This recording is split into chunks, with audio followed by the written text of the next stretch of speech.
Hello guys, new year ആയിട്ട് അപ്പോൾ എന്തെടുക്കുമെന്ന് ഇങ്ങനെ ആലോചിച്ച് പിന്നെ ഒരു പരിപാടി പെട്ടെന്ന് അങ്ങോട്ട് തട്ടിക്കുട്ടി.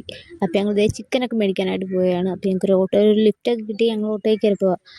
പിന്നെ ഞങ്ങൾ ഈ കാശ് മേടിക്കാനായിട്ട് ചിറ്റ് എടുത്തു തന്നു. അപ്പോൾ ചിറ്റ് നല്ല പണിയിലാണ്. പിന്നെ ഞങ്ങൾ അവിടുന്ന് കുറച്ച് മീനൊക്കെ ആയിട്ട് കൊണ്ടിങ്ങോട്ട് പോന്നു. പിന്നെ ഞങ്ങൾ ഇതേ നടന്ന് ചിക്കൻ കടയിലൊക്കെ പോയി. അപ്പോൾ ആ ചേട്ടൻ ദേ ചിക്കനൊക്കെ ഞങ്ങൾക്ക് തൂക്കി തന്നു. പിന്നെ ഞങ്ങൾ അതുമായിട്ട് വീട്ടിൽ വന്നു. ഇപ്പോൾ എല്ലാവരും ദേ ഇവിടെ ചിക്കനുള്ള ബാക്കി സാധനങ്ങളൊക്കെ സെറ്റ് ചെയ്തുകൊണ്ടിരിക്കുകയാണ്. എല്ലാവരും നല്ല പണിയിലാണ് കേട്ടോ. പിന്നെ ദേ സബോളയൊക്കെ അരിഞ്ഞു അടുപ്പത്ത് കയറ്റി. നമ്മളിന്ന് കുക്കെന്ന് പറഞ്ഞത് ചിന്നൊക്കെയാണ്.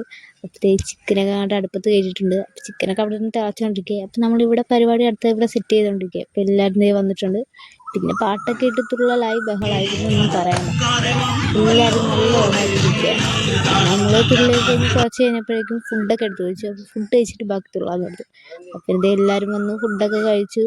പിന്നെ കുറച്ച് പടക്കവും സാധനമൊക്കെ മേടിച്ചിട്ടുണ്ടായിരുന്നു. അപ്പോൾ അതേ എല്ലാവരും കൊരോപ്പൊക്കെ കത്തിക്കുകയാണ്. പിന്നെ ഞങ്ങൾ കുറച്ച് നേരം ഇതൊക്കെ കത്തിച്ച് കഴിഞ്ഞ് കുറച്ച് നേരം ഒന്ന് റെസ്റ്റ് എടുത്തു. നമ്മൾ സമയം കൂടി നോക്കണമല്ലോ. അടിച്ച റെസ്റ്റ് എടുത്തത് 12 മണിയായ സമയം. 12 മണിയായപ്പോൾ ഞങ്ങൾ കൊരോപ്പും ബാക്കി പടക്കവും സാധനം എല്ലാം കത്തിച്ചു. അപ്പം എന്തായാലും ഇപ്രാവശ്യം ഇവരെ പൊളിച്ചിട്ടുണ്ട്. അപ്പം എല്ലാവർക്കും